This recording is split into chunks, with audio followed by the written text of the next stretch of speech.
جو غزوہ ہند کی حدیث ویب سائٹ پر ڈالتے ہیں یہ جاہل اپنی دکان چلا رہے ہیں.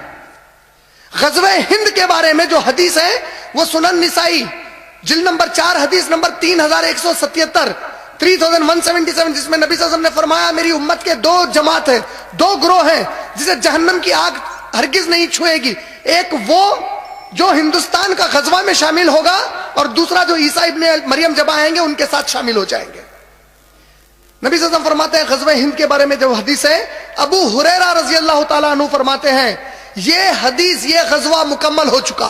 یہ لشکر طیبہ والے جو بڑی فکر ہم ہندوستان کے مسلمانوں کی کر رہے ہیں, پہلے ان کو اپنے ملک پاکستان کو سدھارو بولو جہاں پاکی کے سوا باقی سب کچھ ہے.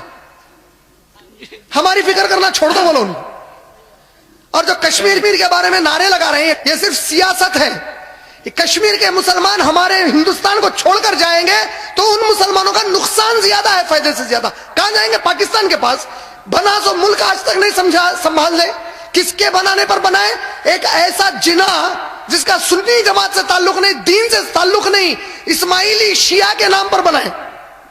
اسماعیلی شیعہ کے نام پہ بھروسہ کر کے ملک بنائے پورا, جس کو اسلام سے کوئی تعلق نہیں. کم بخت کو شراب پینے والا, سور کا گوشت کھانے والا جنا, نمازیں نہیں پڑھنے والا جنا, یہ ان کا قائد اعظم ہے.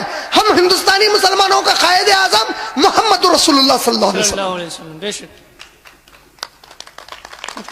یہ ہم کو سبق سکھانے نکلے. یہ حدیث ڈالتا ہے کشمیر کو الگ کرنے. ہمارے کشمیری بھائیوں کو بعض اوقات عقل نہیں آتی. کہاں جاتے رہے الگ ہو گئے؟ پاکستان میں جاتے جس کی خود کی حالت خود کے پیر پہ ٹھہرا ہوا نہیں ہے. تم خود اکیلے آزاد ہو جاتے, چائنا چبا کے کھا جاتا تمہارے کو. تم بچے ہوئے ہمارے آزاد ہندوستان میں رہ کے ماشاءاللہ. خامخواہ کے وہاں پہ ایک لفڑا کر رہے ہیں. میں کوئی سیاست کے طور پہ نہیں بول رہا ہوں. میرے ایک مسلمان بھائی کا خون جانا اس کی اہمیت جانتے ہیں آپ کیا ہے؟ عزت کی مسلمان کی اہمیت جانتے ہیں؟ عبداللہ ابن مسعود کے ساتھ طواف کر رہے ہیں اللہ کے نبی صلی اللہ علیہ وسلم, آخری طواف کعبے کا. عبداللہ ابن مسعود سے پوچھتے ہیں کہ اے عبداللہ ابن مسعود اس زمین پر سب سے عزت والی چیز کیا ہے؟ عبداللہ ابن مسعود کہتے ہیں اللہ کے رسول یہ اللہ کا گھر کعبۃ اللہ ہے. اللہ کے نبی کعبے کے صحن میں طواف کرتے وقت کہتے ہیں اس رب کعبہ کی قسم ہے میرے امتی کی عزت اس کعبے سے بڑھ کر ہے. ابن ماجہ جلد نمبر 3 حدیث نمبر 2274 جس نے سود کا معاملہ کیا اسے 70 درجات میں گناہ دیا جائے گا. کتنے درجات میں؟ سب سے چھوٹا سگی ماں سے زنا, سگی ماں سے زنا سب سے چھوٹا. صحابہ نے کہا یا رسول اللہ سب سے چھوٹا گناہ خود اتنا بڑا ہے تو 70 میں سب سے بڑا کیا ہے؟ میرے مسلمان امتی کی عزت اچھالنا. بولے اللہ محفوظ رکھے. اللہ کے نبی صلی اللہ علیہ وسلم فرما رہے ہیں کہ اللہ کی نظر میں ماں کے ساتھ 70 بار زنا کرے تو جو گناہ ہے وہ صرف ایک مسلمان بھائی یا بہن کی عزت اچھالے تو اتنا گناہ ہے. یہ امت کی اہمیت ہے میرے بھائی. ہم پورے جب تک متحد نہیں ہوں گے حالات نہیں بدلنے والے. آپ جانتے ہیں زمین میں جتنی بدامنی ہے اس کی ذمہ دار اللہ کی کتاب نے کس کو ٹھہرایا؟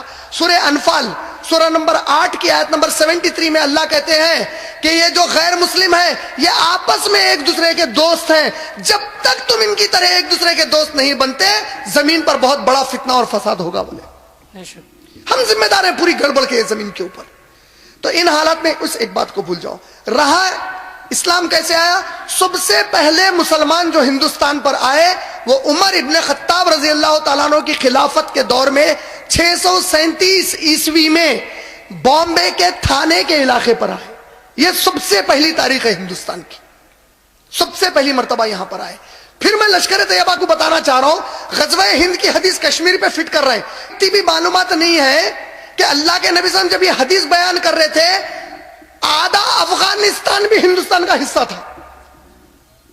تو کوئی بھی لشکر اگر وہاں پہ بھی آ گیا افغانستان کا تو غزوہ ہند کی حدیث مکمل ہوگی. تو آپ پہلے کلیئر ہو جائیے کہ 636 میں سب سے پہلا لشکر عمر ابن خطاب کا آیا. وہ صحابہ کہاں تک گئے؟ انڈس دریا تک گئے. عمر ابن خطاب نے کہا کہ حالات بتاؤ. یہاں کے حالات بھجائے گئے کہ یہاں کے مرد حضرات اور عورتیں بہت شرک میں مبتلا ہیں. یہاں کوئی ایسی بڑی چیز نہیں ہے کہ ہم یہاں آ کر اپنی دلچسپی سے کچھ کریں. عمر ابن خطاب نے واپس بلا لیا. سیکنڈ ٹائم عثمان ابن عفان رضی اللہ عنہ کے زمانے میں صحابہ ہے. تھرڈ ٹائم محمد بن قاسم اس جگہ سے آئے. تو اس طرح کئی طریقوں سے آئے اور جتنے بھی باقی کے صحابہ کے علاوہ جو آئے، آج جس کی بڑی بڑی مزاریں بنے ہوئے ہیں، یہ پورے کے پورے ایران سے آئے، ان میں سے سعودی سے، اللہ کے نبی کے شہر مکہ اور مدینہ سے کوئی بھی نہیں آئے.